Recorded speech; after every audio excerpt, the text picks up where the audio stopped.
todos, bem-vindos a mais esta sessão do ciclo Desafios da Ciência na Sociedade Contemporânea.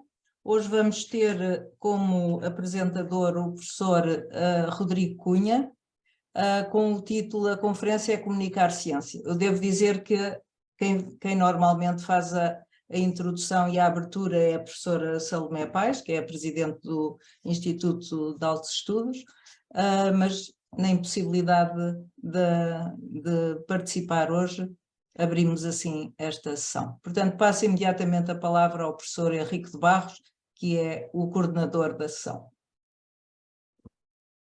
Muito obrigado, Sra. Professora Helena Santos. Muito boa tarde, muito bom fim de tarde a todos os que estão presentes para mais esta conferência no âmbito dos desafios da ciência na sociedade contemporânea. E, de facto, não é difícil imaginar que um dos temas, uma das áreas mais desafiantes nas nossas sociedades, mas provavelmente, e olhando um pouco para trás, foi um problema desde a criação, sobretudo, da ciência moderna, é de facto como comunicar a ciência. Isto é um tema aliciante, brutalmente perturbador por vezes, porque nos coloca nos caminhos muitas vezes da moral, da ética, da deontologia, para além de facto de requerer qualidades que nem sempre estão presentes, capacidade de fazer chegar as ideias, de as partilhar, de impressionar, no fundo, um pouco, por vezes quase teatral ou cinematograficamente ou fotograficamente. De facto, a ideia da impressão fotográfica está muito próxima, por vezes, nas questões da comunicação e nos limites da liberdade de transmitir e de ouvir. E é um gosto muito grande para mim poder estar aqui um pouco, como permitam-me o termo, quase um mestre de cerimónias, de uma conferência do professor Rodrigo Cunha, que depois será comentada pela professora Luísa Schmidt. Ambos são académicos muito conhecidos. Eu queria só dizer que, no caso do professor Rodrigo Cunha, o trabalho dele em vários, e a sua passagem por vários lugares relevantes do mundo, mas é muito interessante a sua experiência profissional hoje em dia, muito ligada às purinas e em particular à questão da cafeína, porque nos traz muito essa questão da ciência que pode nascer de coisas com que vivemos e com que convivemos no nosso dia-a-dia e que são extraordinariamente desafiantes. E a professora Luísa Schmidt, é um gosto muito grande tê-la aqui a discutir. É uma simultaneamente uma divulgadora particularmente habituamos a conhecê-la bem na área do ambiente, com a presença extraordinária, e já agora deixem-me dizer-lhes que um seu antigo aluno de doutoramento está comigo no meu instituto e, portanto, estas fertilizações cruzadas espero que sejam verdadeiramente úteis. Sem mais delongas, eu passava a palavra ao professor Rodrigo Cunha para nos apresentar a sua conferência intitulada Comunicar Ciência. Começo por desejar muito boa tarde a todos os presentes. Espero conseguir partilhar a tela, que tem por principal objetivo ajudar-me a manter o rumo daquilo que pretendia convosco partilhar, e aquilo que pretendia, que eu não sei se já está disponível para vocês, se não... Não, ainda não está. Ainda não está.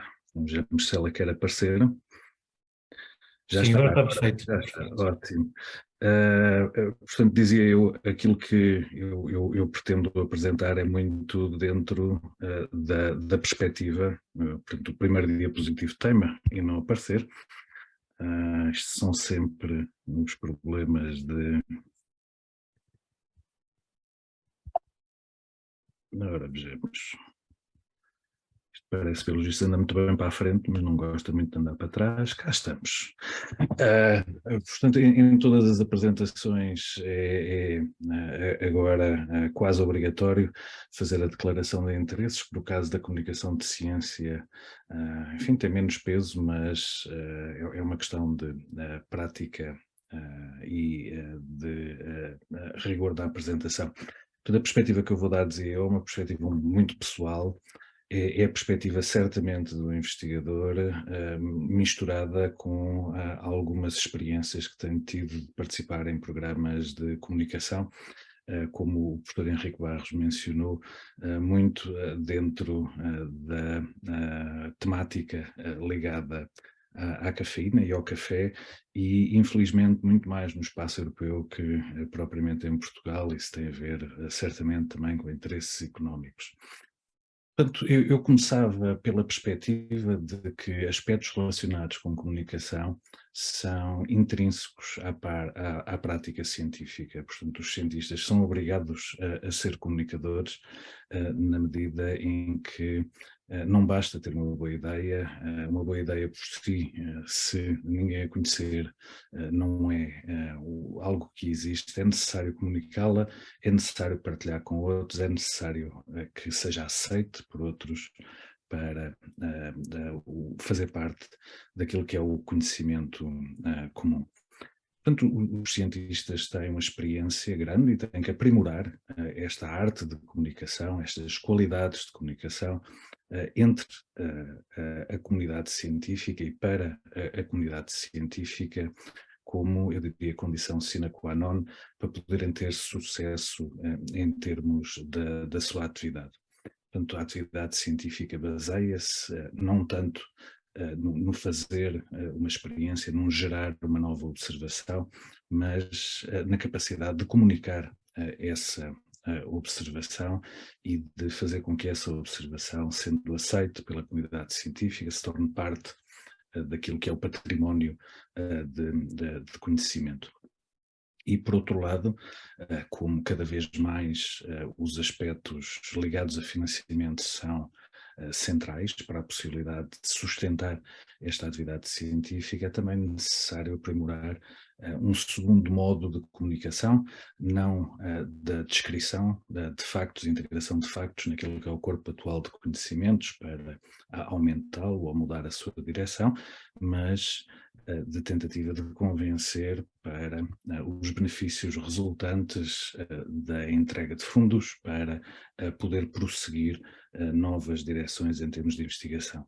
Portanto, quer para mostrar o que se fez, quer para tentar convencer do interesse daquilo que se planeia fazer, esta arte de comunicação é relativamente central, e os melhores cientistas, obviamente, têm que trabalhar esta arte de comunicação, que é o que está aqui. Portanto, a imagem do cientista, enfim, um pouco aflito face ao público, é uma imagem que começa cada vez mais a estar datada. É necessário, para além de sempre baseado em factos, poder interpretar, poder integrar, poder convencer da qualidade do grupo de observações e justificar as conclusões e chamar a atenção do seu interesse, é algo que é central na atividade de qualquer investigador. Não se pode, obviamente, também cair no extremo oposto, que é do entretenimento, em que os factos não tenham a importância para justificar aquilo que são conclusões ou opiniões que sejam emitidas.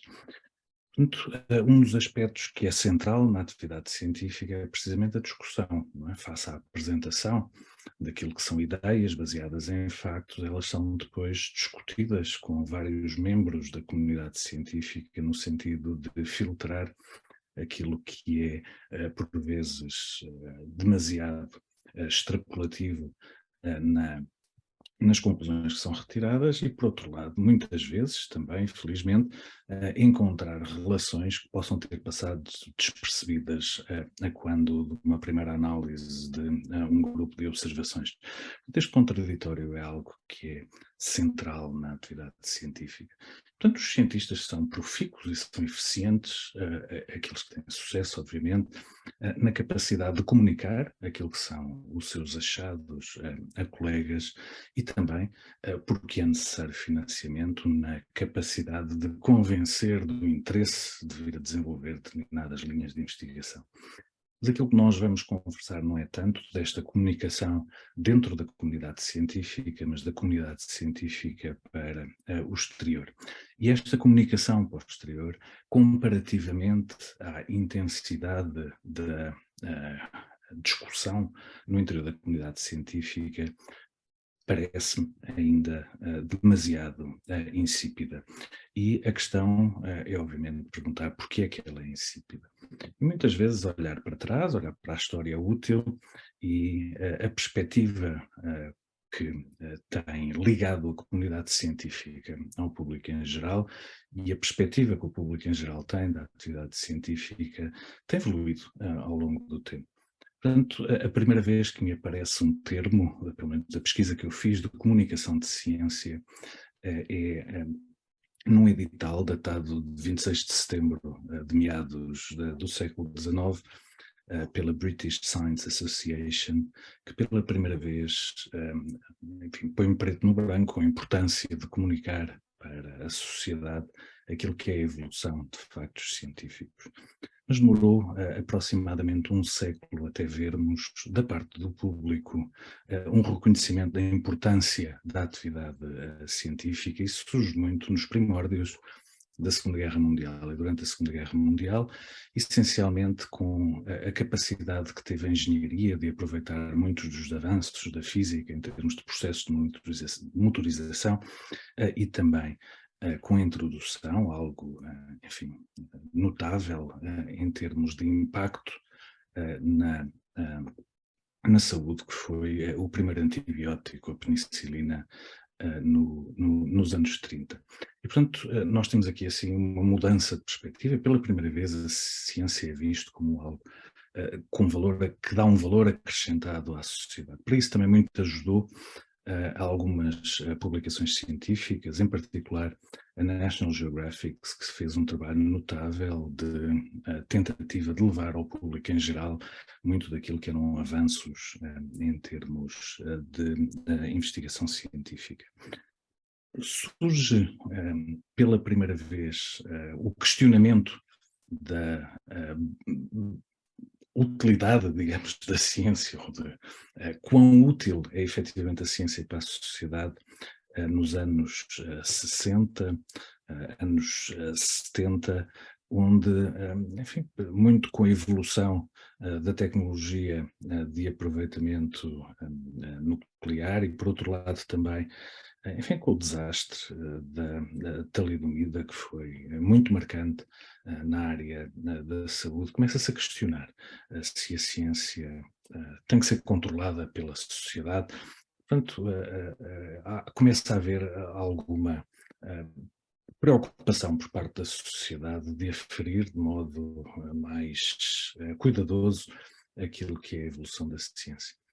E depois surge, no fim dos anos 90, uma nova mudança, que é a tentativa de inserir estes dois mundos num só, a tentativa de deixar de haver como que uma paternalização por parte da ciência no modo como trata o público em geral, e a tentativa de trazer elementos, vamos chamar, do público para a atividade científica, de modo a que seja mais fluido a transmissão de preocupações entre a comunidade científica e o público em geral. Nós estamos numa altura de transformação agora, e essa transformação no início do século XX dá-se com enfim, o advento de novas metodologias de informação e de transmissão de informação, nomeadamente com o aparecimento nesta era digital de uma facilidade muito grande de comunicação direta entre as pessoas. Antigamente, enfim, no anterior ao grande boom da internet, nós tínhamos os jornalistas como elementos centrais na mediação entre a informação científica e a sua divulgação para o público em geral. E pela primeira vez temos uma situação onde cada elemento da comunidade científica pode divulgar diretamente aquilo que bem entende para a comunidade em geral e vice-versa. Como irei referir mais à frente, com a abertura da ciência, temos a capacidade do público em geral fazer, enfim, uma análise detalhada de tudo aquilo que corresponde quase ao dia-a-dia de avanço da ciência. Portanto, temos aqui mudanças grandes de perspectivas. Parece-me claro que da parte da comunidade científica se interioriza como cada vez mais importante a participação neste esforço de divulgação para a sociedade daquilo que é o conhecimento científico. Isto a vários níveis. Em primeiro lugar, porque, enfim, a divulgação para o público em geral também é uma forma de reconhecimento do sucesso daquilo que é o trabalho na gênese do novo conhecimento de cada grupo de cientistas, porque no geral há uma promoção da ciência em geral junto da sociedade, da importância e do impacto que a atividade científica como um todo tem na sociedade. Obviamente que se cria também uma rede de contactos e de apoios muito fora da comunidade científica que potencia, fertiliza aquilo que é o avanço científico e obviamente existe também uma preocupação societal grande no sentido em que muito daquilo que é o objeto de interesse da ciência tem repercussões diretas para a sociedade e, enfim, a sessão nesta altura está a ser coordenada por alguém que tem uma atividade, o professor Henrique Barros, que diz muito daquilo que é o impacto em termos de recomendações de estilos de vida, por exemplo, para a preservação ou sustentabilidade da saúde ao longo do tempo. E o mesmo se passa também junto dos decisores políticos, portanto, regras ou recomendações que sejam emanadas como as mais adequadas para o bom funcionamento da sociedade têm e deveriam ter na sua essência factos científicos, observações que permitam sustentar certas opções em detrimento de outras. Uso aqui, assim, uma projeção para esta preocupação que existe por parte da comunidade científica, que foi preparada pelo meu colega e amigo Fabrício Pamplona, um brasileiro da Universidade Federal de Santa Catarina, que, eu não tenho aqui nenhum tipo de interesse económico, criou uma das primeiras companhias que se preocupa com este aspecto de divulgação de uma maneira muito prática, ou seja, a tentativa de colecionar ideias e juntar essas ideias na forma de imagens sugestivas para não só convencer colegas do interesse e da novidade de determinado grupo de achados, mas também o público em geral. E muito daquilo que o Fabrício chama a atenção quando promove a companhia junto de cientistas é para este aspecto que, enfim, irei discutir mais à frente, que tem, obviamente, vantagens e que tem, enfim, algumas questões que levantam potenciais problemas no processo de divulgação.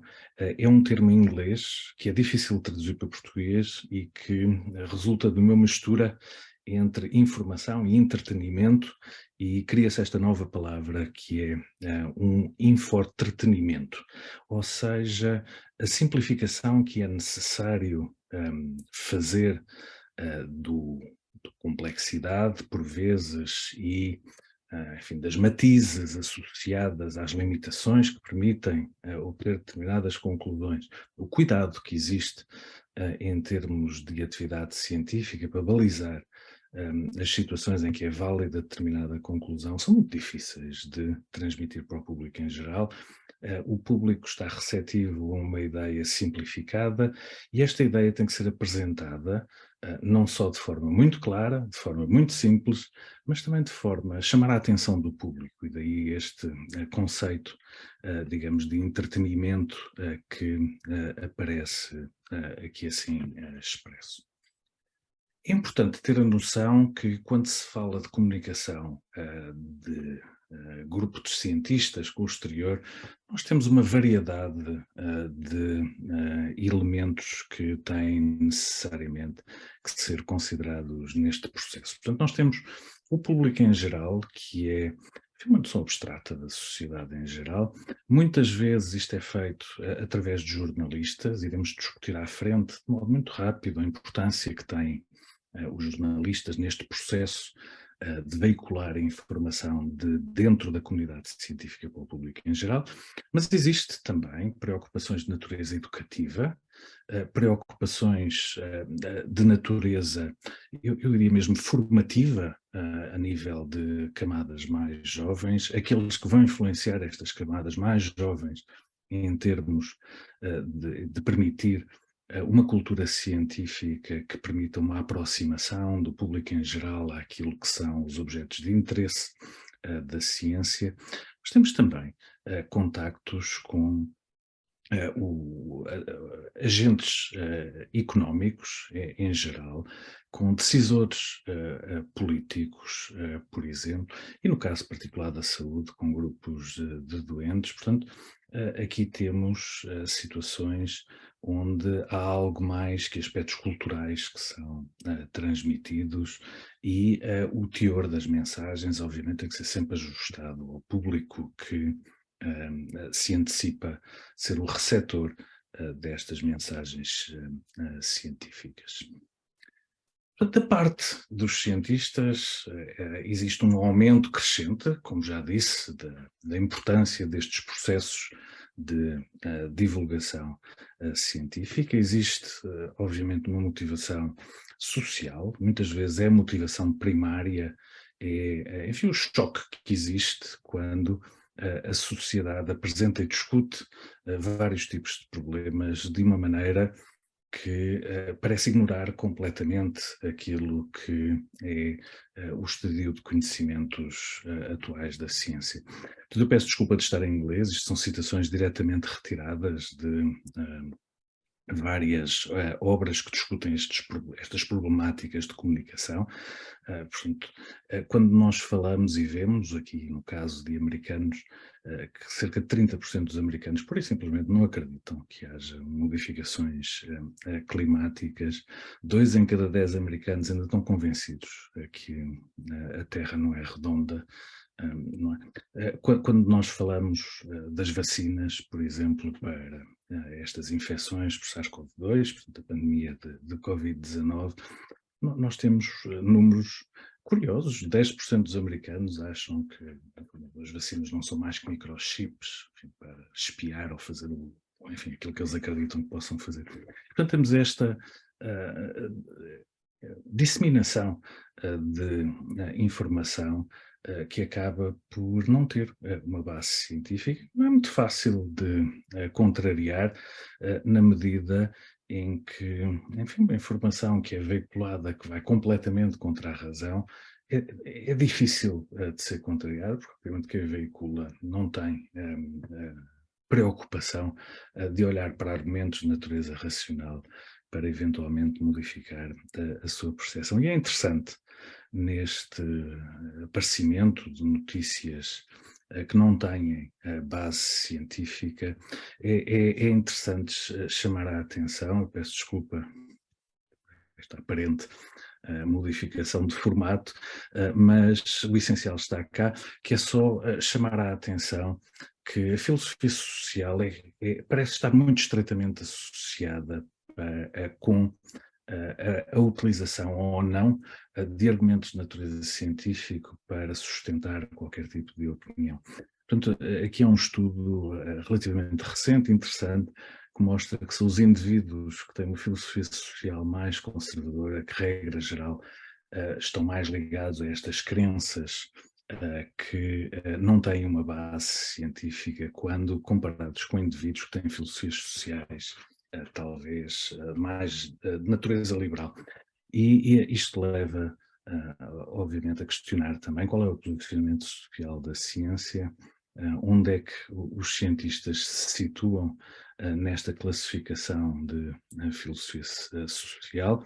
Quero eu acreditar, mas não passa de uma crença, provavelmente mais do lado azul que do lado vermelho, visto que, enfim, a atividade científica baseada no contraditório tem que necessariamente corresponder a uma perspectiva do ponto de vista social de abertura para eventuais mudanças face a factos que justifiquem a implementação dessas mudanças.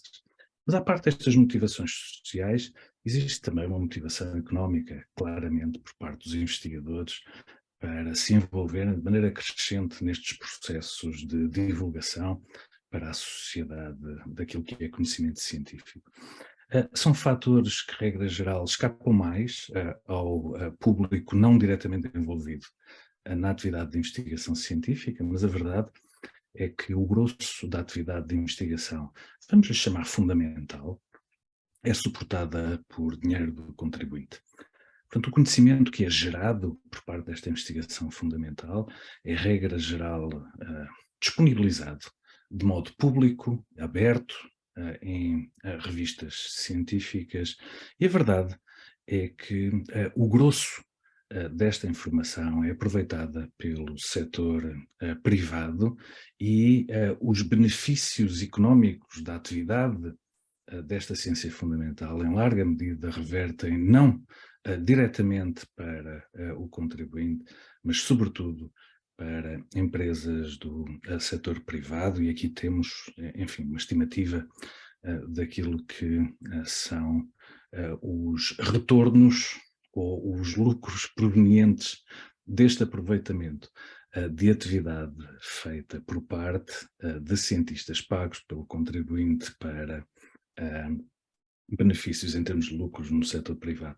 E obviamente, uma das motivações que leva os cientistas de modo crescente a querer sensibilizar o contribuinte para o facto de que está a haver um desaproveitamento do seu potencial benefício face à atividade dos cientistas, e portanto, se houver uma maior informação por parte do contribuinte e obviamente de agentes decisores políticos, queremos nós acreditar, que tenham a representatividade que gostaríamos que tivessem, sobretudo do contribuinte, que haja um maior controlo daquilo que é o aproveitamento, que haverá sempre, espero continuar a haver, mas que seja mais controlado, de certa maneira que o setor privado tenha um maior contributo nesta sustentabilidade da atividade científica. Portanto, há aqui uma motivação claramente económica que é garantir que do produto, chamemos-lhe assim, que é conhecimento gerado pela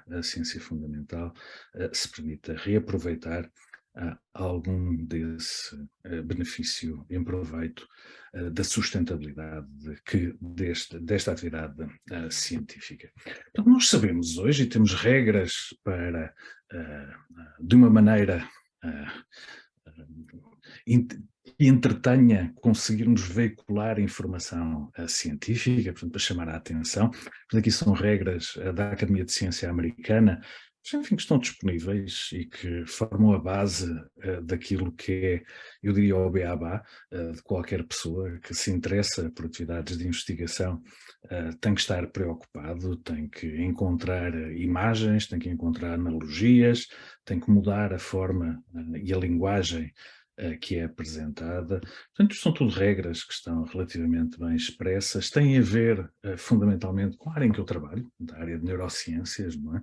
O aspecto de comunicação em termos de influenciar o cérebro do outro, em termos de empatia, de ressonância emocional, enfim, são tudo aspectos de natureza emocional que permitem a passagem da informação, mas a verdade é que este tipo de formatação da mensagem científica é muito o contrário daquilo que é a atividade que é feita na obtenção de informação científica, onde se parte sempre de uma análise, eu diria, nua e crua da observação resultante da manipulação experimental, e é um conjunto de observações que permite uma generalização, que permite gerar um novo conceito científico, depois tem que ser novamente testado, e é válido enquanto não for provado o contrário.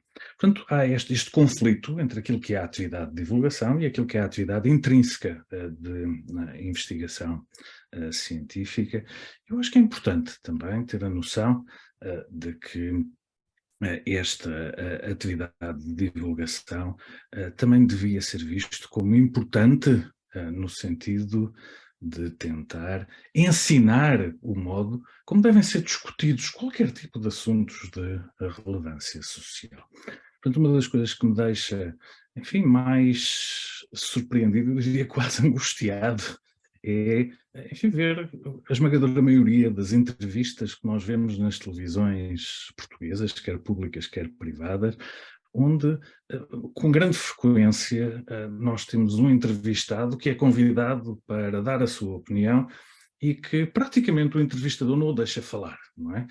Ver dois convidados que se interrompem um ao outro constantemente, mas isto é o tipo de atividade que não permite um contraditório, não é? No fundo, enfim, eu peço desculpa da expressão, mas parece praticamente, e espero não estar a ofender as pessoas cujo nome irei aqui assim utilizar, mas parece uma pacheirada, não é? Porque cada um grita para o seu lado, e isto é ao contrário daquilo que é a essência da discussão científica, onde se ouve, se pondera sobre os argumentos que são apresentados pelo nosso interlocutor e se tenta rebater, argumento a argumento, com base sempre em factos, acima de tudo, não é? E sendo esta a essência da ciência, eu acho que seria útil também haver uma influência do modo como é feita a ciência, no modo como são discutidos vários assuntos de relevância social, que não podem ser mantidos na esfera estritamente emocional. Estou aqui, obviamente, a emitir uma opinião mais pessoal. Portanto, é importante, se não é feita a divulgação com a frequência com que seria desejável e atingindo de modo tão eficiente como seria desejável o público em geral, daquilo que é a atividade científica, perguntar porquê é que isso não é feito. E a Royal Society fez um inquérito junto de cientistas, eu peço desculpa pela qualidade do que está aqui reproduzido, onde foram feitas uma série de questões e eu compilei aqui algumas das principais conclusões. Portanto, quando se pergunta quem é que queremos influenciar, a maioria dos cientistas pretende ir diretamente aos decisores políticos, o que não deixa de ser curioso. Portanto, quer-se ultrapassar o público em geral e a percepção é que, enfim, o decisor político é talvez o alvo que deveria ser prioritário. Em termos de objetivo prioritário, curiosamente, aquilo que mais pretende o cientista é aumentar a cultura científica de quem o ouve. É isso que motiva o cientista para entrar numa atividade de divulgação.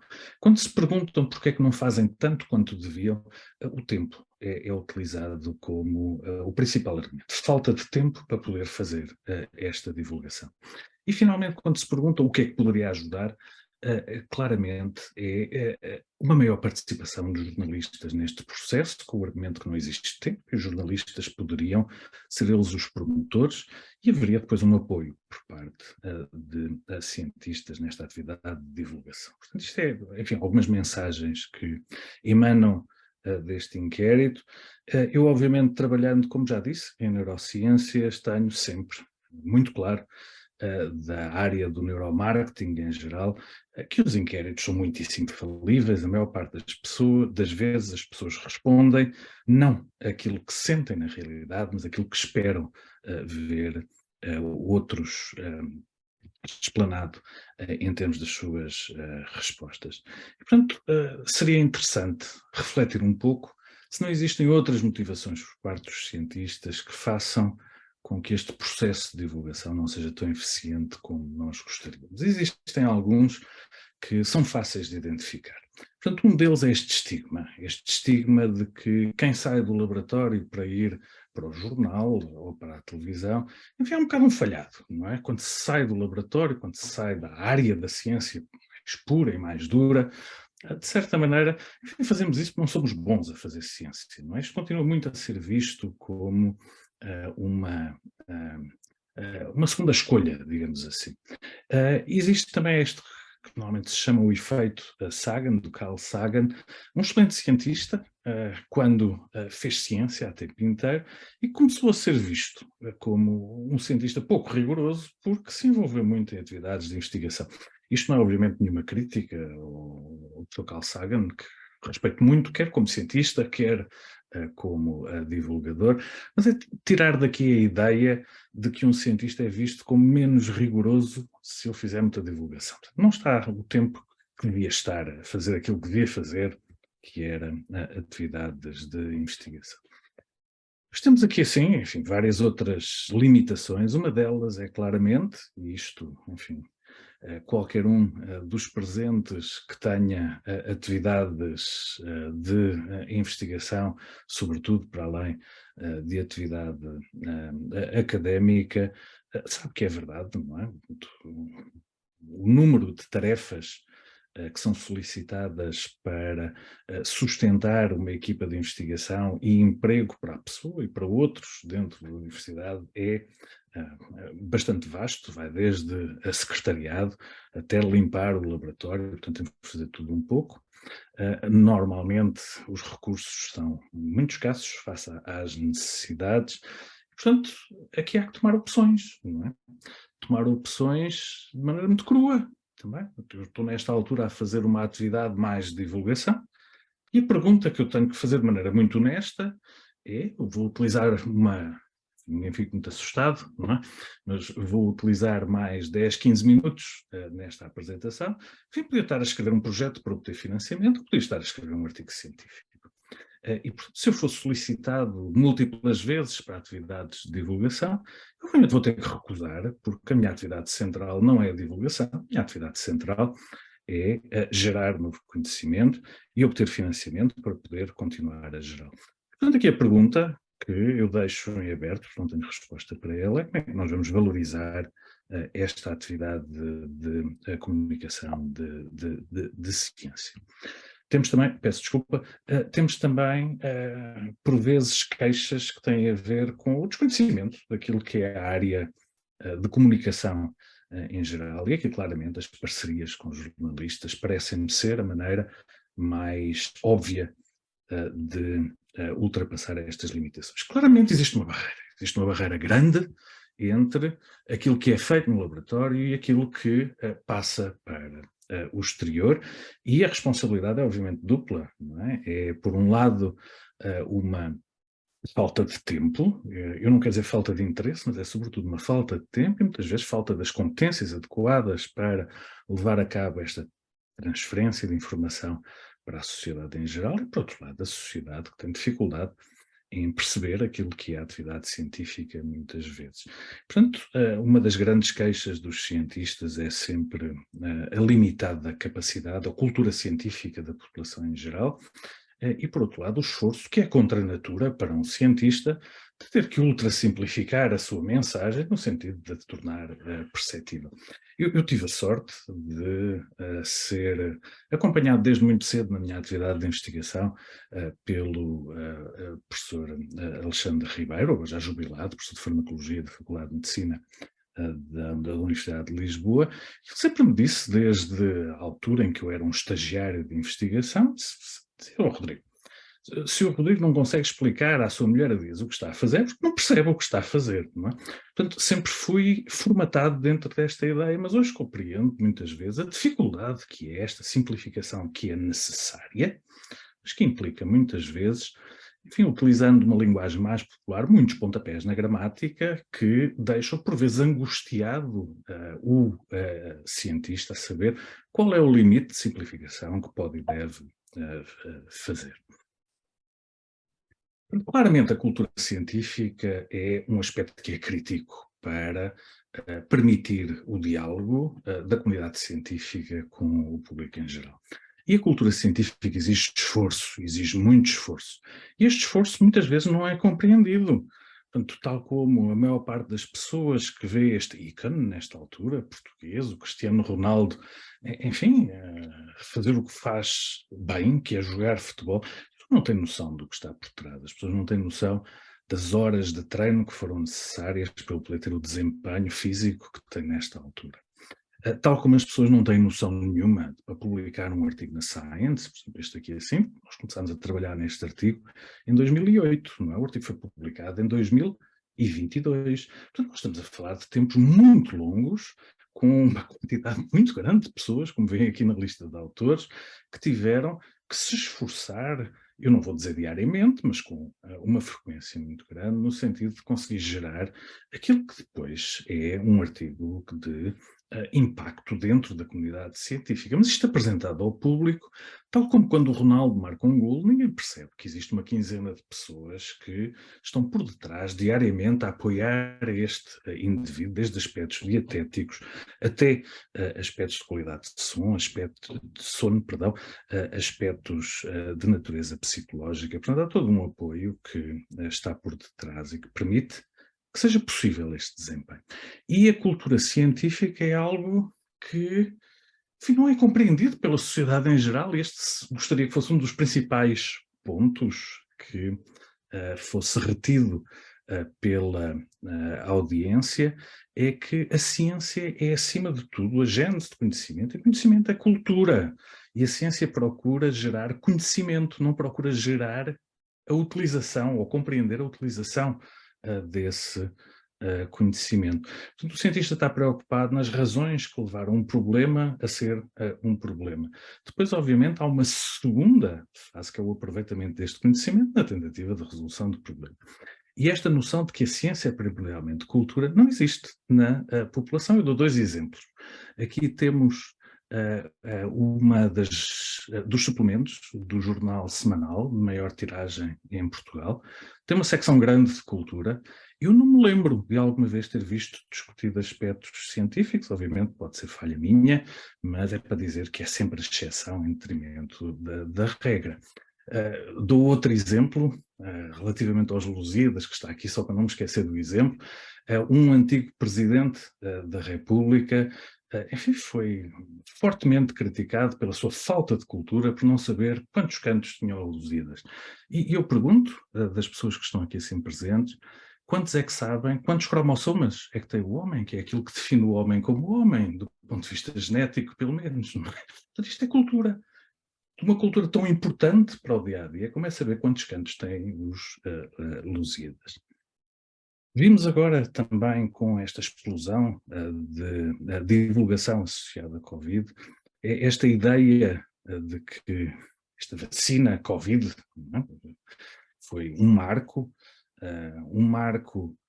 enfim, do meu ponto de vista, extraordinário, o modo como ele foi obtido e a qualidade que ele teve, e não existe na população em geral a percepção de que por detrás desta vacina Covid houve um esforço, não de médicos, mas de cientistas extremamente importantes, portanto, sem qualquer, obviamente, desprimor, pela importância central que teve todo o apoio médico a esta pandemia que vivemos.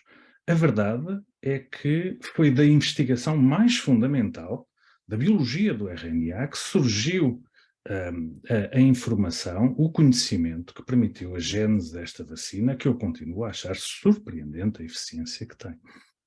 Recentemente, aliás foi anteontem, questionado por uns alunos à porta ou dentro da universidade, perguntavam não sei o quê, se aqui havia Covid, se era perigoso, se não era perigoso, e eu perguntei, eram maioritariamente elementos do sexo feminino, e eu perguntei-lhes se estavam vacinados e perguntei-lhes se já tinham sido testados para Covid também, uma vez que era uma zona de entrada para testes Covid na Faculdade de Medicina.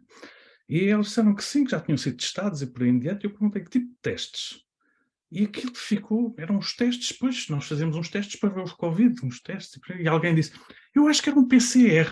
Eu perguntei, sabe o que é isso de PCR? Era para ver para um bocado, é para ver a proteína, não é para ver a proteína. Mas isto foi, enfim, aquilo que ficou em termos de conhecimento. Perguntei depois, eram alunas de Direito com quem estava a falar, mas numa faixa da população, enfim, talvez potencialmente mais permeável à assimilação de nova informação foi a impressão e a informação que ficou. Portanto, perdemos aqui certamente uma oportunidade. Só dar mais um exemplo, porque foi a minha querida mamã que me fez a pergunta em tempos idos. A minha mãe é de letras e via, enfim, os livros que eu de vez em quando via com aquelas fórmulas químicas e por aí em diante, e uma vez perguntou-me: meu filho, eu nunca percebi muito bem se é o DNA que está dentro da célula, se é a célula que está dentro do DNA. Isto mostra bem aquilo que é o nível de cultura científica que nós temos, não é da responsabilidade das pessoas, é que não tiveram acesso a elas. E aqui tenho uma citação que eu diria que até é um pouco violenta, mas que expressa aquilo que é muito o sentimento de quem está na área de investigação relativamente à cultura científica da sociedade em geral. Está em inglês, algumas pessoas simplesmente não têm um pequeno defeito de conhecimento científico, não têm de todo, não é? E é um bocado isto que é a preocupação. Como falar para uma população que não é capaz de receber a mensagem de maneira clara. E a verdade é que nós temos cada vez mais um aumento deste fosso entre quem gera o conhecimento cada vez mais depressa, em função dos avanços tecnológicos que todos os dias acontecem, e a capacidade de o fazer chegar à população em geral. Portanto, eu vou acelerar bastante, na medida em que, pelo meu tempo, teria 8 minutos para terminar esta conversa. Há um papel grande aqui que os jornalistas poderiam desempenhar, que era, de uma maneira ultra simplificada, mastigar grande parte desta informação e, sendo eles os profissionais da divulgação, fazerem o papel. Isto depende, obviamente, também da literacia científica dos próprios entrevistadores. Não é o caso deste em particular, com quem gostei muito de interagir e, portanto, estou à vontade para mostrar a sua fotografia, das várias vezes que foi à televisão. Enfim, eu confesso que muitas vezes tive vontade de me levantar, não é? Porque a qualidade das perguntas que me faziam era de tal modo desadequada que, enfim, o tempo, mais uma vez o tempo, era dado como mal emprego. Portanto, aqui nós temos que perceber, ao fazer este tipo de atividade, que aquilo que nós fazemos em investigação é quase o oposto daquilo que é valorizado na comunicação. A comunicação são as conclusões, muito em detrimento de aspectos factuais que sustentam estas conclusões. A ciência é feita de maneira oposta. E, portanto, para nós fazermos este exercício de ultra simplificar a mensagem e torná-la apelativa, é cada vez mais necessário o contacto com profissionais que façam esta translação. E estes profissionais, a maior parte das vezes, no caso da Universidade de Coimbra, a doutora Cristina Pinto tem uma importância muito grande na Universidade de Coimbra, e em vez de ter comigo, converse com ela e é ela que depois digere a informação no sentido de a tornar apelativa para o exterior. Existem muitas barreiras que o cientista sente para conseguir chegar a um jornalista e transmitir a informação. Eu não vou dar aqui assim exemplos por uma questão de tempo, mas, enfim, tudo aquilo que são as dúvidas que existem na comunidade científica, portanto, talvez através de um exemplo, obviamente, em termos de comunicação é isto que se deve fazer, é mais simples. Por exemplo, se me perguntarem se uma grávida deve parar de fumar durante a gravidez, a resposta, se não for imediatamente claro que deve deixar de fumar. Claro que sim, não é? E aí não há problema nenhum. Não é? Mas, do ponto de vista científico, nós temos que apreciar que se ela fuma, deixar de fumar vai implicar stress. Nós sabemos que uma situação de stress continuado também tem efeitos nefastos no feto. Então nós temos que encontrar aqui um equilíbrio entre retirar aquilo que é nocivo sem fazer aparecer algo que ainda seja mais nocivo. A resposta deve diminuir de fumar, deve diminuir a frequência de fumar, enfim, até sentir que começa a ficar estressada, não é? E aí, enfim, tem que se fazer um balanço entre as duas coisas. Portanto, se for dizer isto obviamente, os cientistas defendem que se deve fumar durante a gravidez, não é? Portanto, é esta dificuldade de transmitir de uma maneira simples aquilo que são mensagens que são, não é dúbias, mas que são balizadas pelas condições que permitem que determinada conclusão seja tirada. E depois existem todos os exageros que aparecem na comunicação social. Aqui é só para o professor Henrique Barros, notável especialista em termos epidemiológicos do impacto do café na saúde humana.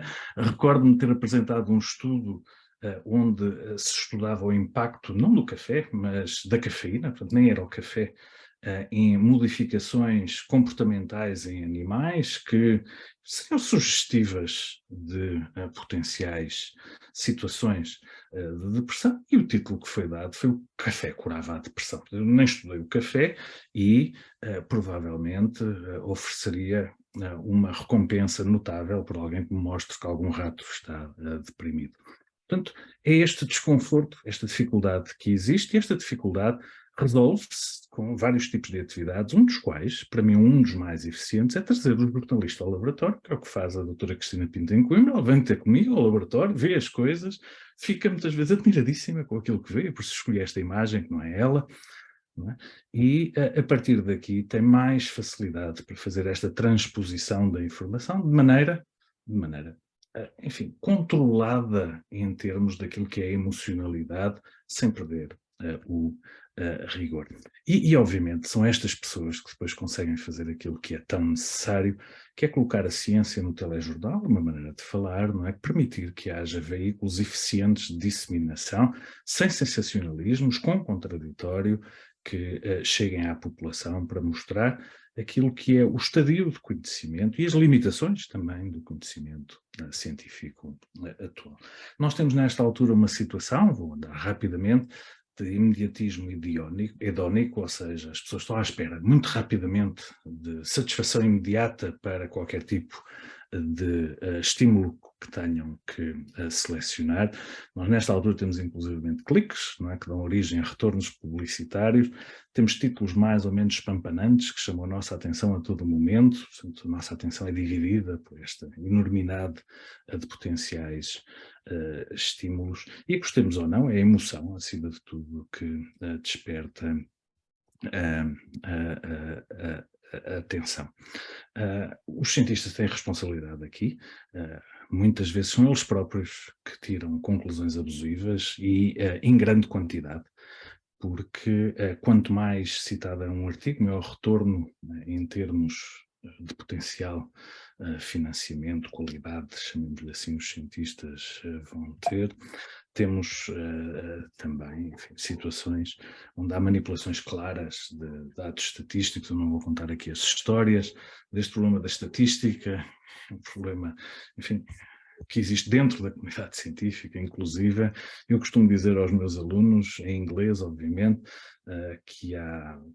muitos deles não são portugueses, não é? There are lies, there are damn lies, and there's statistics, no sentido de dizer que com a estatística conseguem-se dizer e concluir as maiores barbaridades.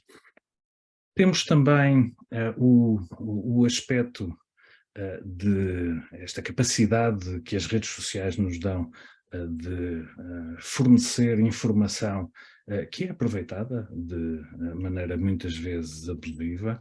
Talvez o problema seja menor do que aquele que parece.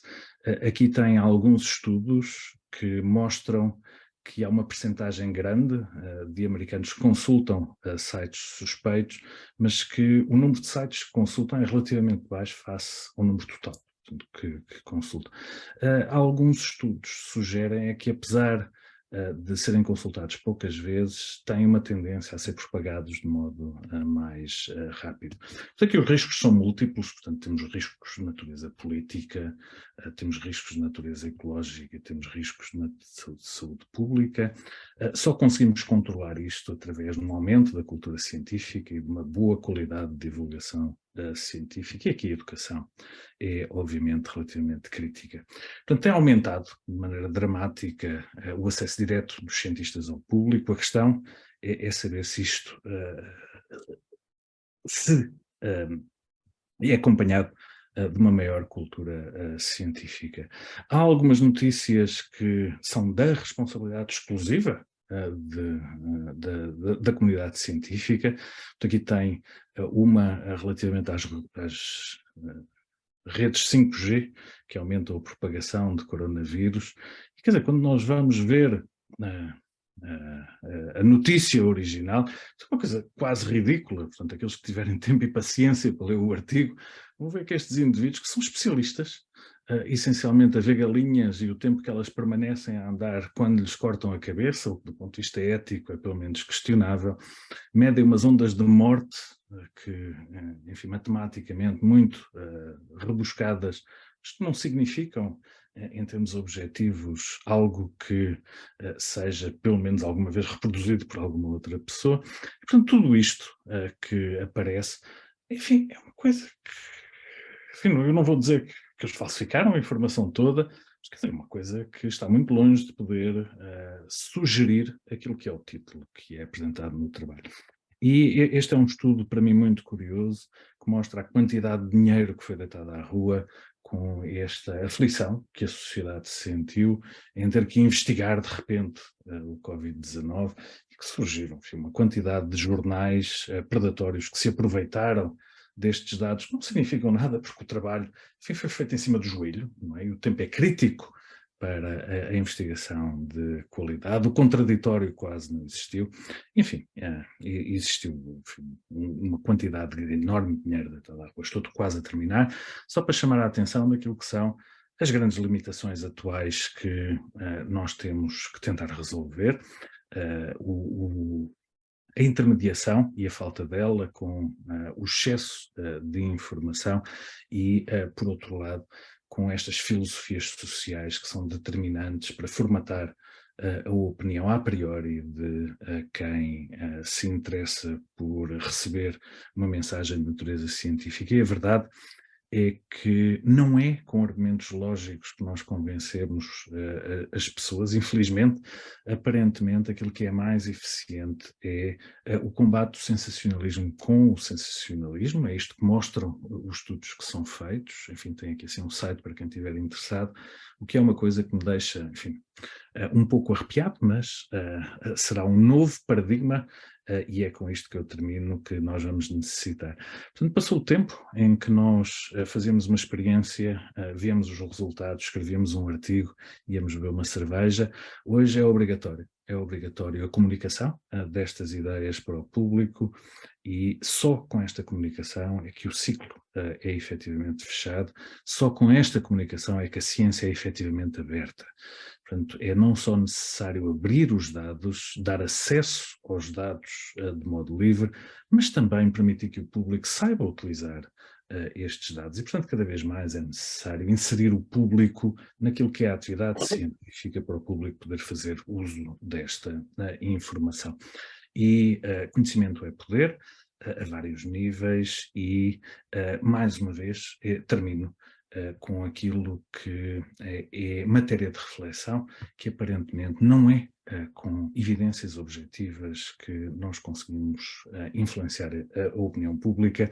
Isto vai exigir, por parte da próxima geração de comunicadores de ciência, exercícios particularmente criativos para emocionalizarem a ciência, que, por natureza, é muito pouco emocional. Com isto terminava, ultrapassei o tempo em 2 minutos, pelas minhas contas, do tempo que me tinham recomendado, e, obviamente, a única coisa que espero é que tenham retirado alguma coisa de importante do tempo que despenderam a ouvir esta apresentação. Muito obrigado. Muito obrigado por esta viagem tão cheia por um conjunto imenso de problemas em que tocou, e que nos dão de facto a dimensão da complexidade da nossa relação hoje em dia com a criação do conhecimento. E eu passava então a palavra à professora Luísa Schmidt, agradecer-lhe uma vez mais e lembrar de facto sobre o papel extraordinário na comunicação de ciência e na comunicação da dimensão pública de muitos problemas que a ciência ilumina, que faz há tantos anos nos jornais. Muito obrigado. Muito obrigado, professor Henrique Barros, e obrigado pela sua simpatia. Muito obrigado pelo convite também, agradeço muito às pessoas que me convidaram. a professora Salomé Paz, que agora está aí, já chegou, e também saúdo também com o professor Rodrigo Cunha, que fez aqui uma interessantíssima e difícil comunicação para comentar. Mas trouxe aqui trouxe tantas ideias que há várias pontas para onde se pegar naquilo que nos trouxe aqui.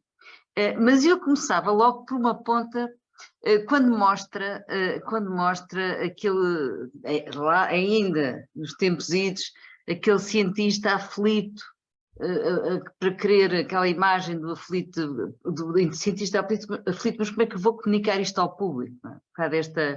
E mostrou isso no início, e eu acho que aí mete o dedo na ferida, quer dizer, mais tarde volta a isso para falar, quando fala do que se passa em Coimbra, com a Cristina Pinto, que eu não conheço, e aí mete o dedo na ferida, porque o que acho, sobretudo, não existe, digamos, talvez uma ligação direta entre o conhecimento científico e os públicos. Hoje em dia, não é? Com a complexidade da ciência, tem que haver uma cadeia de mediação, de que, aliás, fala, não é? Que, aliás, refere, e, no fundo, quando vai buscar o caso de Cristina Pinto, não é? Cristina Pinto, a sua colega em Coimbra, que digere aquilo que, no fundo, vocês fazem no laboratório, no fundo, está aqui, ela deve, não sei se existe ou se não existe na Universidade de Coimbra, um gabinete de extensão científica, mas é o que existe em várias universidades, por exemplo, na Alemanha, Inglaterra, existe um gabinete de extensão científica exatamente para isso, onde estão os mediadores que digerem aquilo que é complexo e depois conseguem transmitir com fiabilidade, com consistência, as descobertas e aquilo que é o conhecimento científico produzido. Nós não temos em Portugal, pelo menos aqui que eu conheça, esses tais gabinetes de extensão científica organizados nas universidades, mas era interessante, mas é uma questão extremamente interessante, inclusive há um estudo que mostra, em relação às alterações climáticas, como é que na Alemanha e na França, portanto, foi um estudo sistemático sobre as notícias que saíram nos jornais já há uns anos atrás, no final dos anos 90, sobre as notícias sobre alterações climáticas em França e na Alemanha, onde havia esse tal gabinete de extensão científica, os cientistas, todo o noticiário era muito fiável e correto, e em França não. E, portanto, esse papel é muito importante, esse papel, e com certeza vamos ter que cada vez mais fazer isso. Por exemplo, o Mariano Gago, não é? O nosso enfim, saudoso Mariano Gago, percebia que hoje não bastava haver um Rómulo de Carvalho, um Bento de Juscaraça, absolutamente geniais que eles foram na comunicação, e da maneira como conseguiam levar a ciência ao povo, não é? E traduzi-lo. Ele percebia que hoje já não se consegue fazer isso, é preciso uma estrutura que organiza uma cadeia de mediação.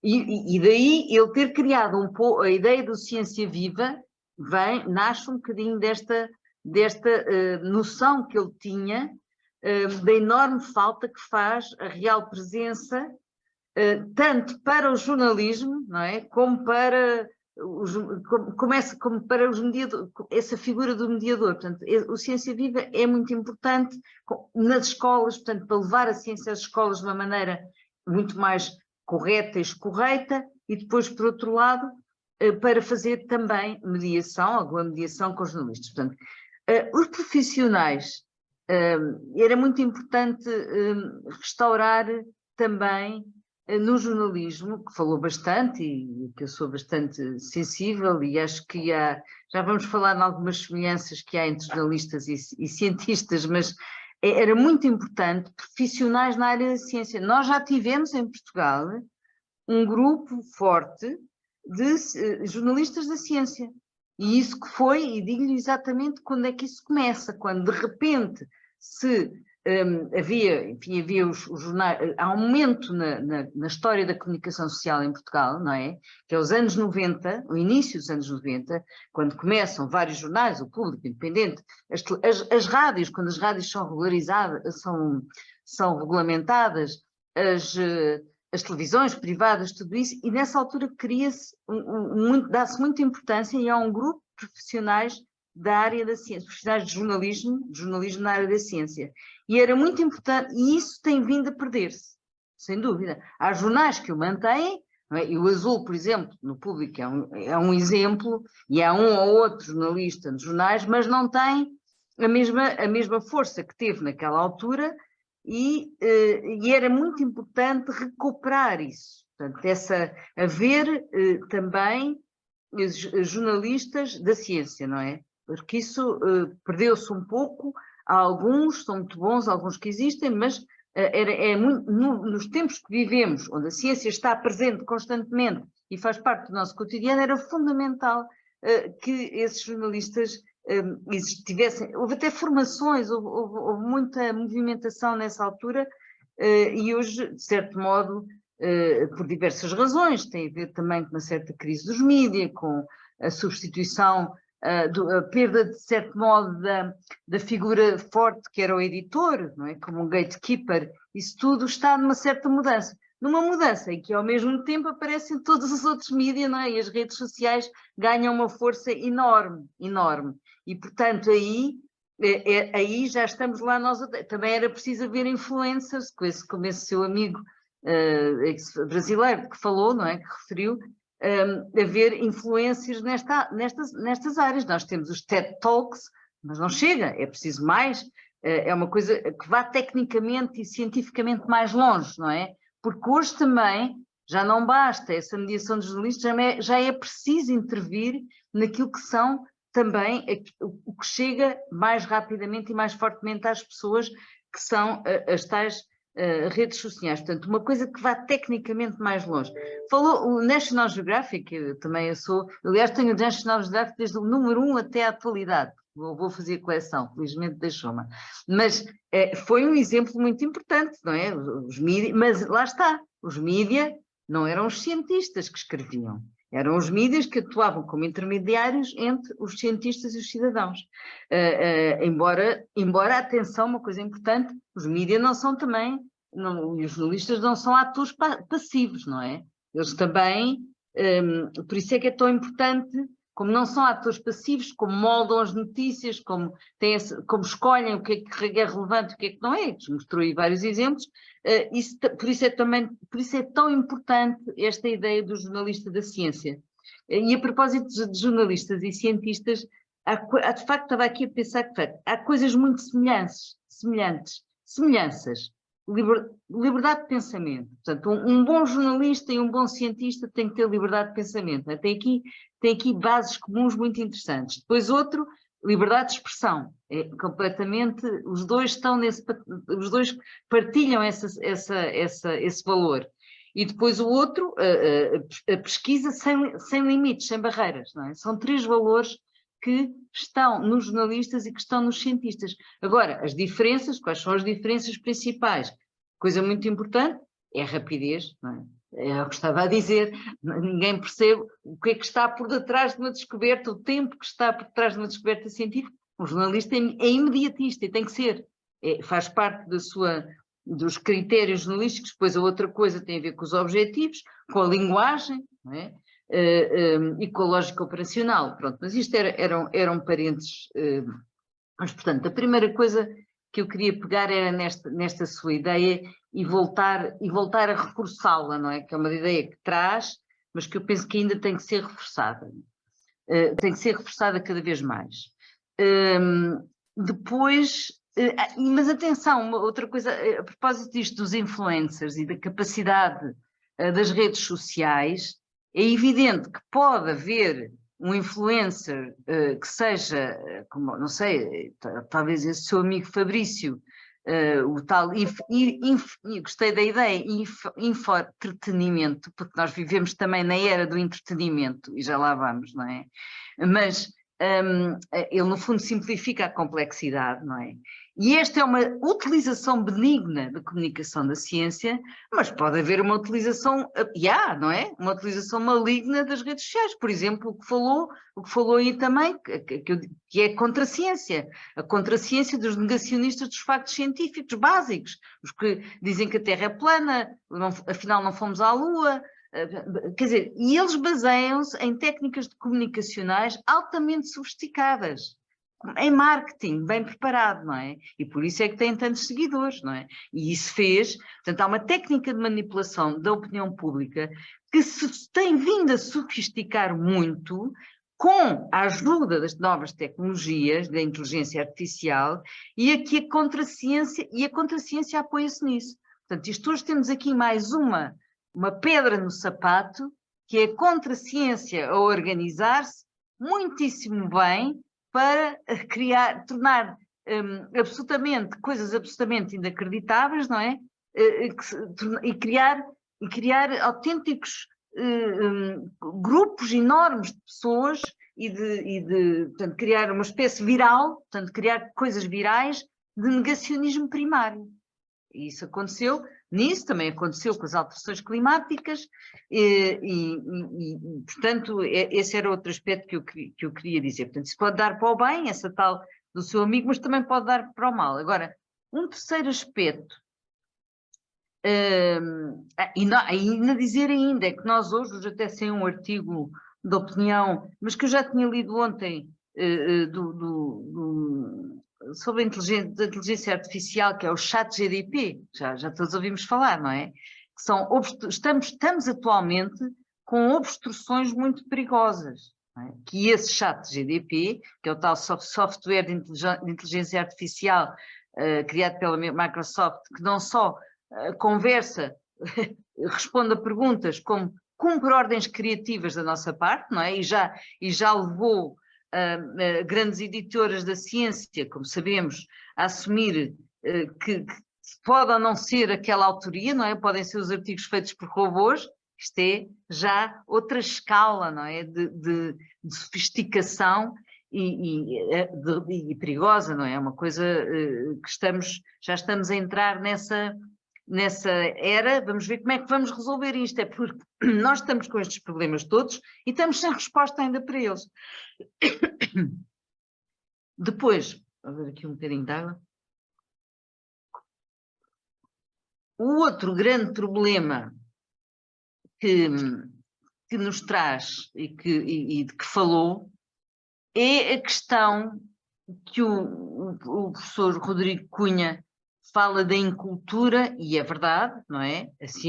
Porque a ciência é primordial e há uma incultura científica generalizada, não é? Mas o grande problema é que, mais grave ainda, é a descultura, entre aspas. O que é que eu chamo de descultura? É um bocado como a deseducação, é aquilo que o professor chama o imediatismo e a emoção, não é?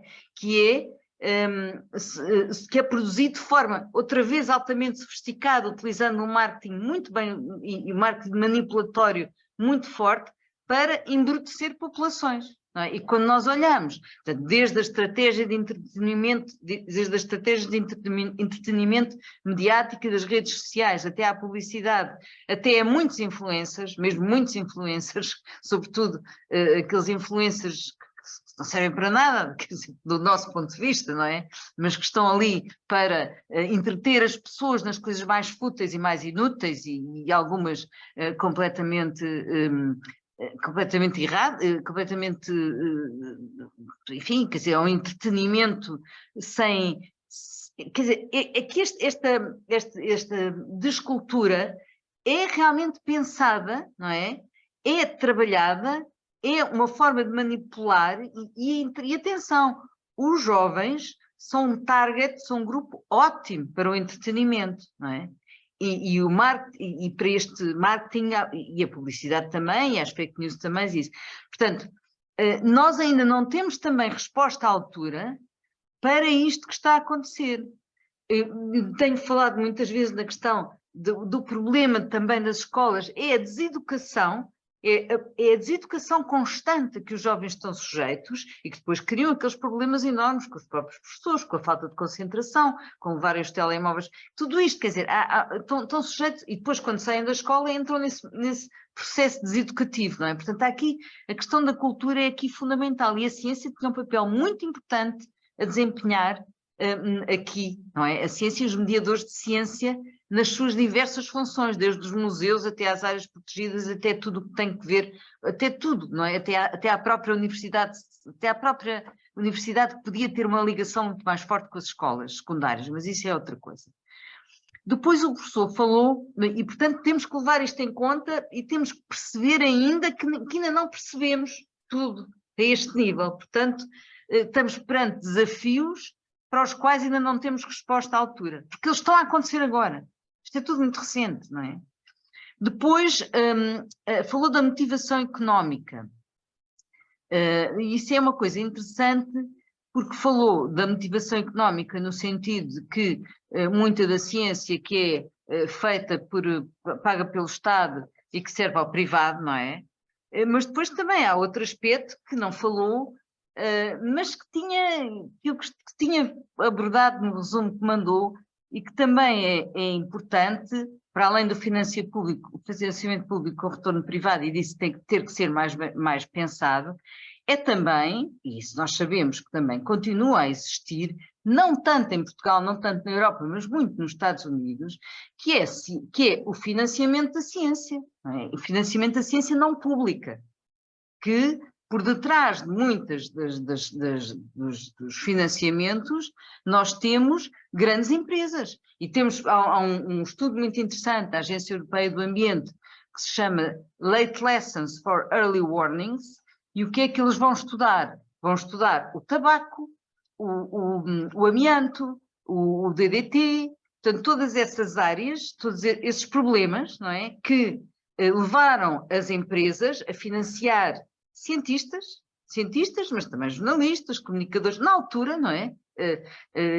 Para que atrasar o conhecimento sobre o saber sobre estas matérias. Portanto, é muito importante também para as pessoas e para aquilo que é a credibilidade da ciência, perceber esta interferência que pode acontecer em várias áreas, que aconteceu no tabaco, claramente, está mais provado, mas que também aconteceu com as empresas petrolíferas nas alterações climáticas, e, portanto, há aqui uma necessidade, é importante olhar para isto desta maneira também, não é? Olhar para o financiamento e saber bem qual é o financiamento, não é só o financiamento servir aos privados, é muitas vezes os privados apoiarem ciência que depois lhes interessa. Isso tem que ser claro, porque a confiança é muito difícil de ganhar e muito fácil de perder. Mas isso, não tinha falado nisso, mas como falou da questão económica, lembrei-me desse aspecto. Ao mesmo tempo, também é interessante esta sua ideia o inquérito que foi feito, não é, aos cientistas, que mostra que o que eles queriam fundamentalmente era o político, não é? A questão de serem o conseiller du prince, les conseillers du prince, os conselheiros dos príncipes, e isso, por acaso, é uma coisa que nós, em Portugal, temos muito pouca tradição. Bem, há o velho livro do Max Weber, político-cientista, não é? Que trata exatamente desta problemática, mas há muitos, por exemplo, o Parlamento inglês, a certa altura, teve, eu não sei se ainda tem, mas lembro-me de um colega que veio expor isso, para as tem na Assembleia da República, tem um grupo de cientistas, que é o Parlamento lá, não é? Aquele Parlamento deles tem um grupo de cientistas. Isso é interessante, isso é uma figura que poderia ser replicada, por exemplo, cá. Nós tivemos isso, por exemplo, quando houve os incêndios. Quando houve os incêndios, criou-se o observatório com cientistas, o observatório das florestas, incêndios. Mas isso foi preciso morrerem 100 pessoas assadas naquela tragédia que aconteceu em 2017, para isso acontecer, e já acabou. E era para aquela área específica. Ora, era muito interessante recuperar essa ideia dos cientistas no Parlamento. Um grupo de cientistas com diversidade, com diversas valências e com diversas interdisciplinar, que fizesse apoio, de facto, à Assembleia. E existe em alguns países, e era interessante também levar isto à Assembleia. Não sei se acha isso, o professor Rodrigo acha isso, e o professor Henrique Barros acham isso ou não, mas era isso. Não sei se ainda tenho muito tempo para dizer mais uma coisa. Tenho? Ainda tenho tempo, professor? Sim, claro. Então, não, também não quero ultrapassar. Agora, o mundo, portanto, primeira coisa que tiro das suas palavras e tudo o que aqui nos disse, e foi muito rico, e portanto eu serei sempre pobre a interpretar e a comentar, não é? Mas a primeira coisa parece-me muito importante, a reforçar a cadeia de mediação séria, não é? O mundo da ciência é de tal modo fascinante, não é? E a progressão das descobertas são extraordinárias. E, além do mais, tornou-se vital. Basta pensarmos na vacina. Pronto. E nesse aspecto que diz que os alunos nem sequer sabiam que era o RNA, não é? E, portanto, nem outras coisas. E portanto, a questão de reforçar esta cadeia de mediação séria era muito importante por causa disto, porque a ciência está no nosso cotidiano, a ciência tornou-se absolutamente central. Não é? Eu falei das vacinas, mas podia falar também no caso das alterações climáticas e na adaptação. Portanto, mesmo que continue a haver negacionistas e um parênteses em relação aos dados que mostrou, que são verídicos, hoje em dia ainda há 30% de americanos, pessoas nos Estados Unidos que acham que são negacionistas, mas há 10 anos atrás eram 60%. Isto também se alterou-se muito, porque, bem, já o Trump era o que era, não é? Mas também, nessa altura não existia Trump, mas sobretudo pela visão dos eventos extremos, entanto, a própria evolução dos factos levaram a que houvesse menos. Mas ainda continuam, de facto. Portanto, esta questão, reforçar a cadeia de mediação séria. Depois, tal como faz a sua colega, se calhar precisavam de ser muito mais e precisavam de ser de uma forma mais sistemática. Depois, ser-se ver também na ética, ou seja, é preciso um forte investimento, é preciso um rigor extraordinário também para percebermos como é que é isso que falou da parte económica, seja o Estado depois a financiar ciência que depois vai servir só aos privados, não sei se é só aos privados, penso que não, mas muito aos privados, seja no financiamento privado da ciência. E depois, a outra coisa que eu queria dizer tinha a ver com este investimento na cadeia de mediação, não é? Tem que ser muito mais, tem que ser muito mais sistemático, não pode ser uma coisa amadora, nem só pontual, não é? E isso implica uma política, implica meios, implica gente, implica uma política. E depois, portanto, implica investimento sério. E depois também queria deixar só uma nota sobre a questão em Portugal. Em Portugal, a credibilidade do cientista é enorme. Quando dizem eles vão à televisão e tal, vai à televisão e as pessoas em geral, nós vemos isso nos inquéritos, estou a dizer pelos inquéritos, pelo trabalho que fazemos. É aos cientistas, portanto, quando se fazemos inquéritos sobre a confiança e a credibilidade, em Portugal e em geral nos países europeus, não é? Alguns menos, nos Estados Unidos, por exemplo, já não é assim, a credibilidade é em quem confiam mais, portanto há aqui uma confiança enorme. Se a credibilidade é enorme, e eu penso que isto até, considerando algum arcaísmo que ainda prevalece da sociedade portuguesa, quase que o cientista substitui o padre numa imagem assim, também arcaica, mas é um pouco a figura que continua a ser muito importante.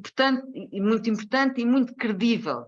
Portanto, mais uma responsabilidade, não é? Mais uma responsabilidade para o que falou, tudo o que falou, que é a tal responsabilidade social do cientista, mas que, como eu digo, não pode ser o cientista a ter essa carga, até por tudo o que falou, o tempo, o que tem que fazer para arranjar emprego para as pessoas, os projetos, os artigos que demoram anos a ser para tudo isso.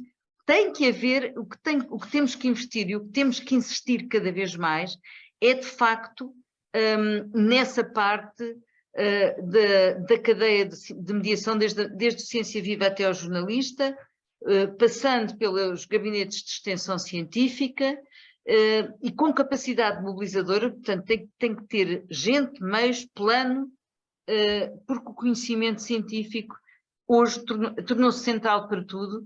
E, aliás, eu devo dizer que é dele no meio deste mundo que nos vêm sempre as boas notícias, para acabar de uma maneira otimista. Muito obrigada. Muito obrigado, professor Luísa Schmidt. Bom, nós atingimos o nosso tempo. Eu não sei se a professora Salomé Paes, se a professora Helena Santos, se o Adriano nos autorizam mais uns minutos. Eu penso que foi um conjunto extraordinário de reflexões. E se calhar valia a pena deixar pelo menos uma outra pergunta. Permitam-me só acrescentar duas ideias, porque, como repararam, muitos dos exemplos que nós discutimos e que são muito presentes na nossa sociedade hoje em dia e no espaço de comunicação têm que ver com a tradução da ciência em coisas da vida, do dia a dia.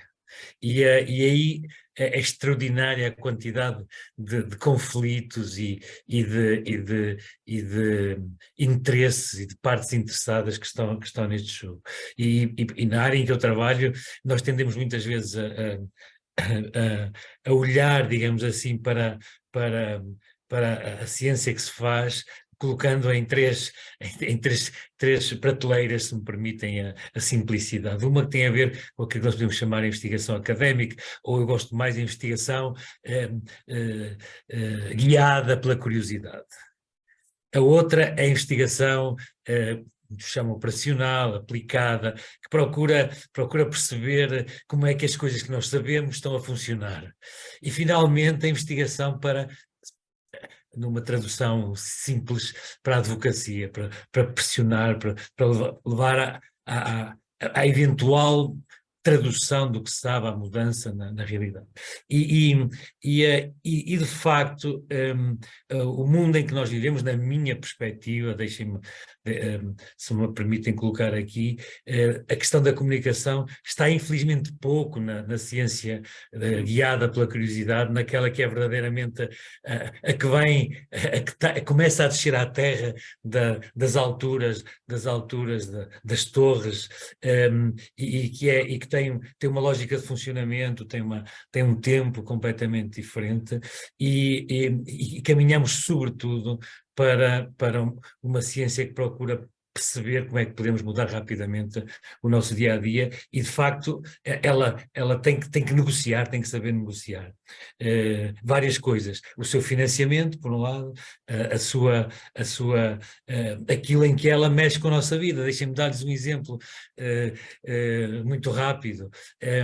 Tudo que nós sabemos e dizemos, isto um pouco em resposta ao que o professor Rodrigo falava sobre a questão do tabaco, que é muito real ainda hoje em dia no contacto dos médicos com as mulheres grávidas, esta história de que, bom, talvez, se calhar um cigarro ou dois, porque uma espécie de balanço entre riscos, que é outro problema grave, que nós pedimos muitas vezes à ciência, que nos ajuda a fazer as escolhas, mas eu estava a pensar num que é particularmente importante para nós portugueses, que é o problema das bebidas alcoólicas. Não é? Nós hoje sabemos que não há um limite saudável, ou não há um limite...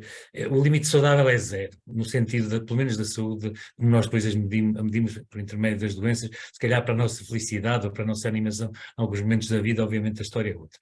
Mas porquê é que toda aquela discussão da relação, digamos, em Jota com as bebidas alcoólicas, que era quem bebia um pouco estava-se melhor do que quem era um bebedor de chá total, e depois as coisas pioravam, e isto foi um problema foi um erro, digamos assim, na forma de avaliar cientificamente. Mas isto é interessante para sociedades como a nossa, em que as bebidas alcoólicas têm um peso económico brutal e portanto, a ideia de que tínhamos todos que parar de beber se queremos viver mais anos, e o professor Jorge Soares está aqui, creio que não me deixa dizer uma asneira, pelo menos uma grande, ele é muito simpático comigo, isso é uma pequena, deixa-me dizer, mas eu penso que isto é absolutamente verdade. Agora que o cigarro, digamos, está a desaparecer, a grande causa de cancro que nós vamos enfrentar no futuro está relacionada com as bebidas alcoólicas e com o álcool, para pôr isto em termos simples. Isto vai implicar uma tensão imensa na própria produção científica em relação a tudo isto. E isto faz-me lembrar, para terminar, e cala-me, até porque nas discussões da chamada Unscientific American, não é? Porque os americanos têm estranhamente, sendo os grandes produtores científicos do mundo, têm estranhamente uma proporção da população que tem uma relação péssima com a ciência, a ideia do Sip and Snow e da ideia das duas culturas, não é? Há uma cultura mais humanista, mais, que em muitos aspectos, até na decisão política, é aquela que prevalece, e depois uma cultura que nós diríamos mais próxima da ciência do laboratório, da ciência experimental, se quisermos da STEM, para usar o chavão atual, e a tensão entre estas duas culturas se calhar está por resolver, e a comunicação pode ajudar a fazê-lo.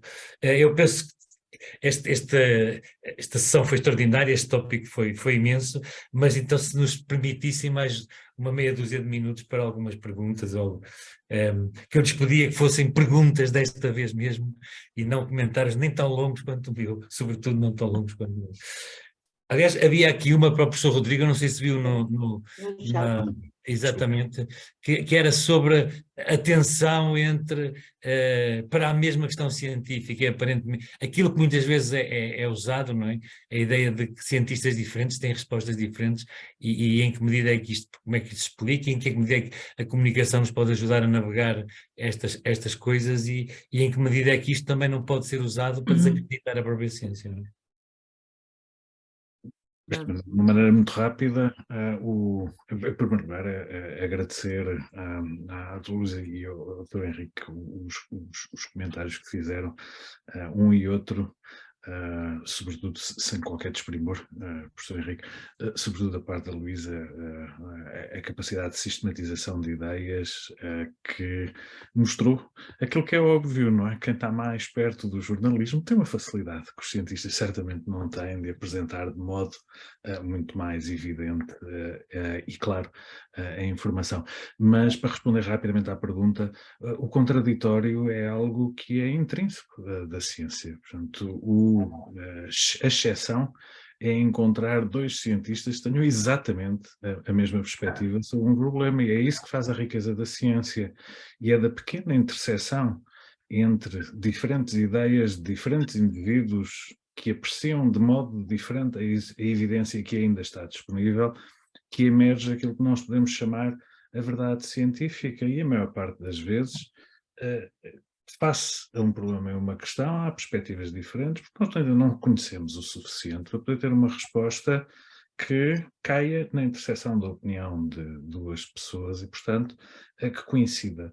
A opinião de dois cientistas é uma coisa com que nós vivemos muito bem em ciência, é com a disparidade de opiniões, e é isso que faz a riqueza da própria ciência, e é isso que é o principal dínamo para o aumento do conhecimento científico. Se eu for negado por um colega, a tendência que eu vou ter é ir para o laboratório e mostrar se eu estou certo ou se ele está certo, não é? E com os factos podemos então apreciar a diferença de opinião que temos.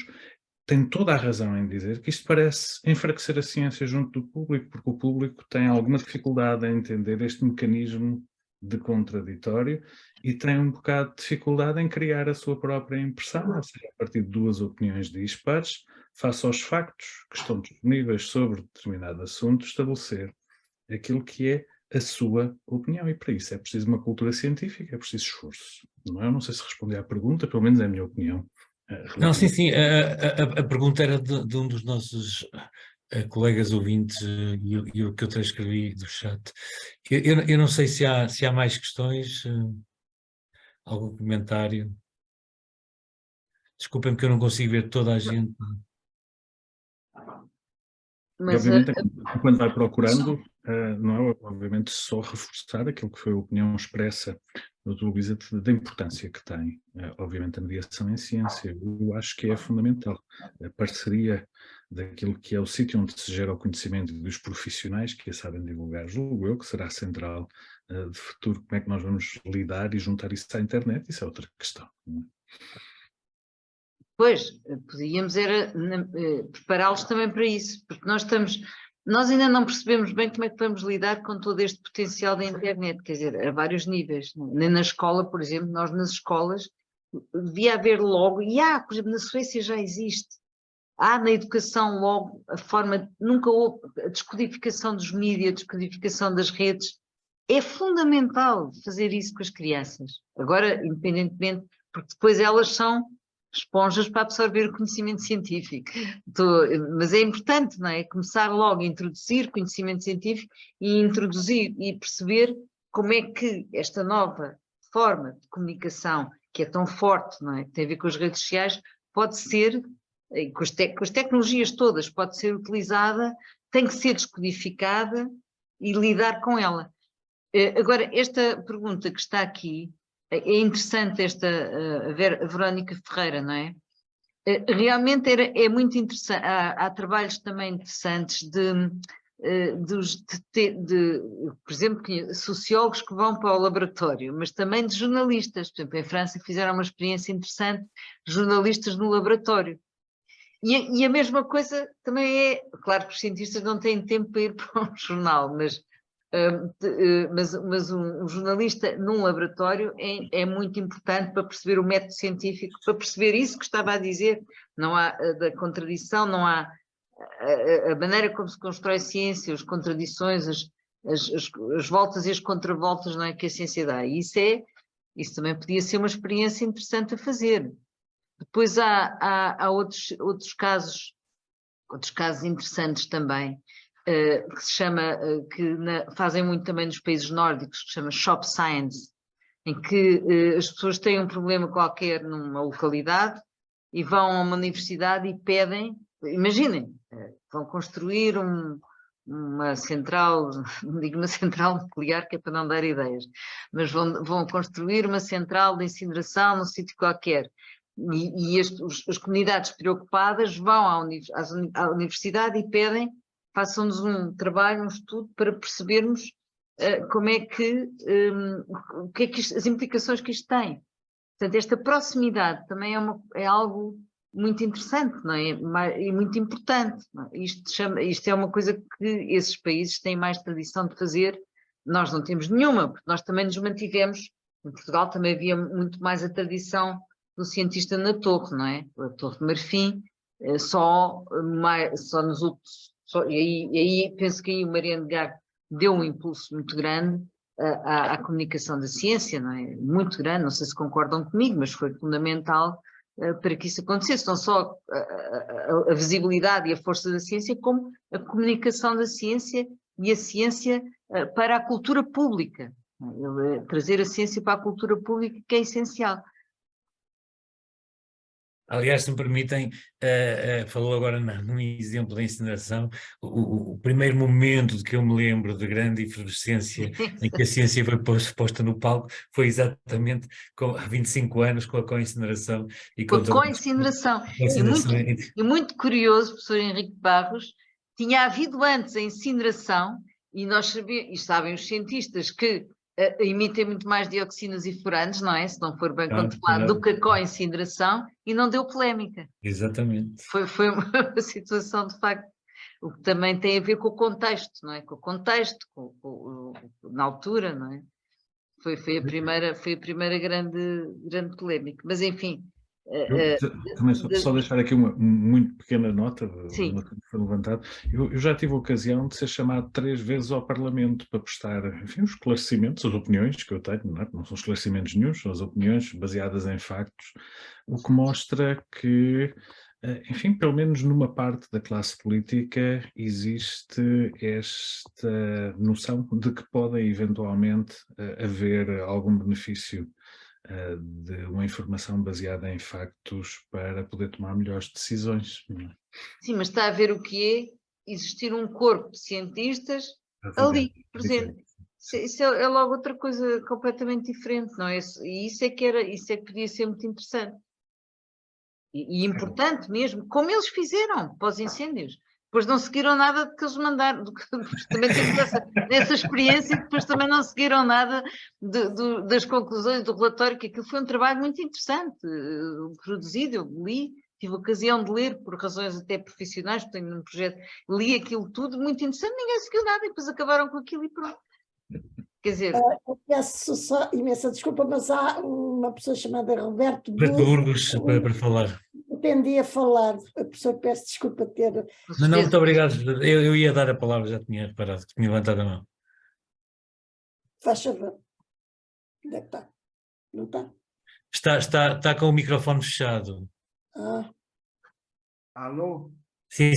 Dá para ouvir? Sim, Obrigado. perfeitamente.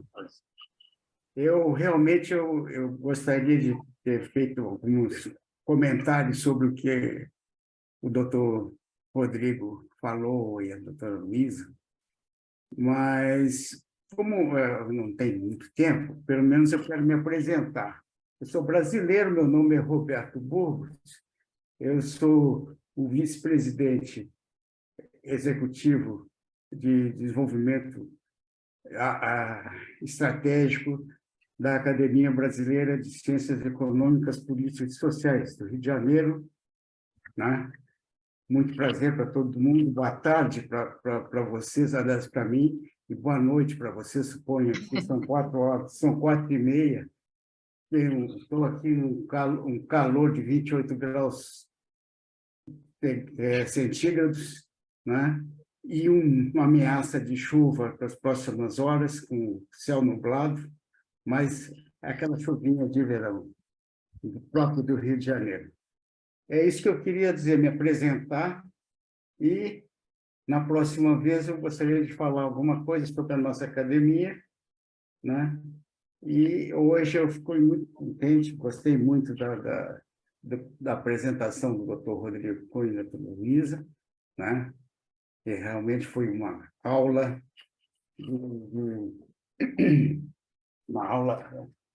né, de conhecimento sobre o tema em tela.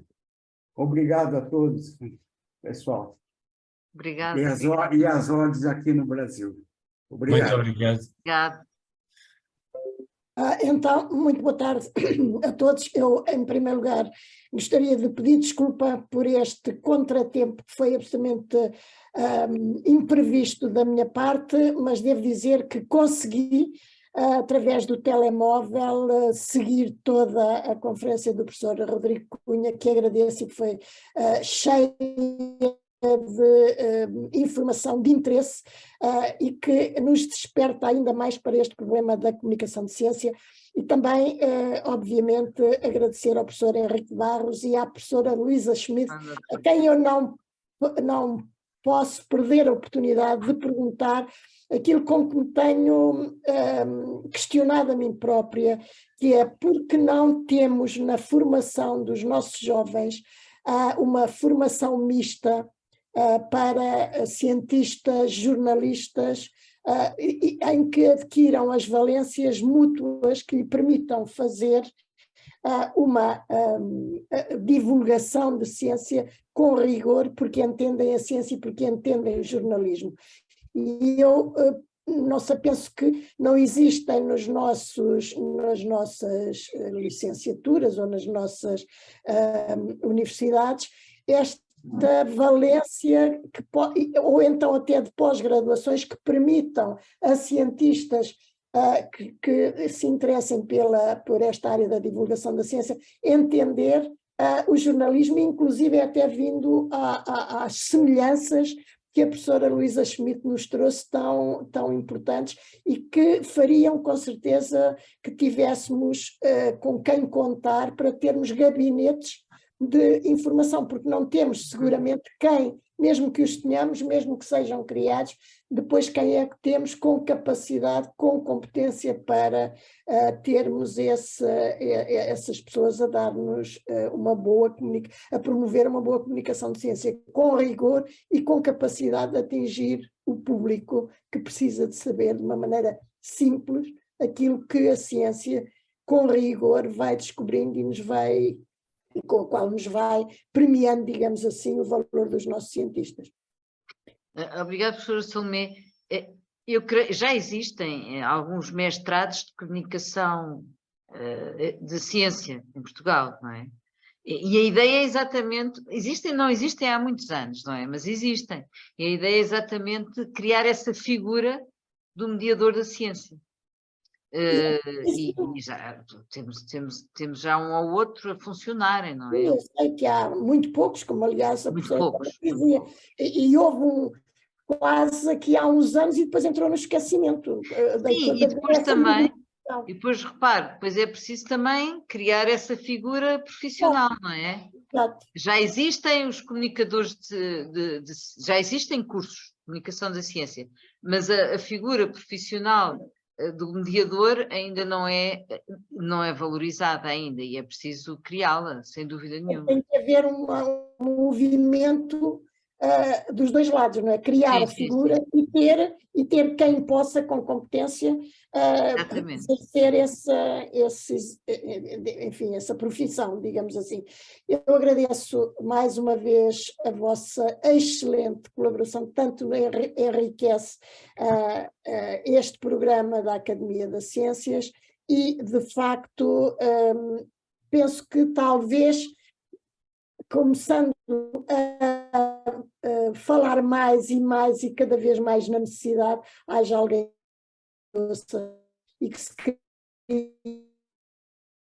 necessidades e que se crie esta competência. E mais uma vez, muito obrigada a todos, àqueles que quiseram estar connosco, e cá voltaremos a estar no dia 22 de fevereiro, com a conferência do professor António Sampaio da Nova, a coordenação do professor Jorge Soares e o comentário do professor António Barreto. São todos bem-vindos, mais uma vez, muito obrigada a todos vós que nos trouxeram hoje uma riqueza tão grande neste tema tão importante e tão atual como é a comunicação.